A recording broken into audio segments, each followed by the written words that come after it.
এই চট্টগ্রামের মেজবানি আগামীকাল চকরিয়া নবাববাড়ির রেস্টুরেন্টে গরু জবাই করে মেজবানি দেওয়া হবে বলে জানিয়েছেন মালিক কর্তৃপক্ষ। চকরিয়া থানার দক্ষিণ পাশে ভূমি অফিসের পূর্ব পাশের সংলগ্ন এলাকায় নবাববাড়ির রেস্টুরেন্টে আগামীকাল এই গরুটি জবাই করে মেজবানি দেওয়া হবে বলে জানিয়েছেন মালিক কর্তৃপক্ষ। রেস্টুরেন্টে খাবার আয়োজন নিয়ে আগামীকালের মেজবানি আয়োজন নিয়ে জানাচ্ছেন মালিক কর্তৃপক্ষ। আগামীকাল আপনাদের যে গরু জবাই করে এখানে মেজবানি দেওয়া হবে সেটি কি ফ্রিতে খাওয়াবেন নাকি টাকা দিয়ে? কীরকম করে আয়োজনটা রয়েছে একটু জানাবেন। আপনার ফুল প্যাকেজ 300 টাকা, মাংস, ডাউল, কোল্ড ড্রিঙ্কস, পায়েস, একটা জুস থাকবে প্রথম ঢোকার সময়, লেবু সরবত কত পারে এটা 300 টাকা ফুল, হাফ 200 টাকা আছে, সিঙ্গেল একটা 200 টাকা।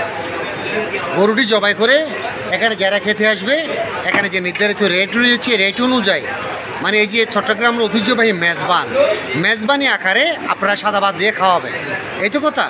আগামীকাল কয়টায়? 12টা থেকে শুরু, কয়টা পর্যন্ত চলবে? যতক্ষণ এই গরুটির মাংস বিক্রি না হয় ততক্ষণ পর্যন্ত মানে চলবে। মানে গরুটি জবাই করে আপনারা কালকে এখানে মেজবানি আকারে ভাগ করবেন আর ভাতসহ মেজবানি আকারে বিক্রি করবেন। তা আপনি চকরিয়া যারা খেতে আসবে তাদের উদ্দেশ্যে কি বলবেন? সবাইকে আসার জন্য আহ্বান জানাচ্ছেন।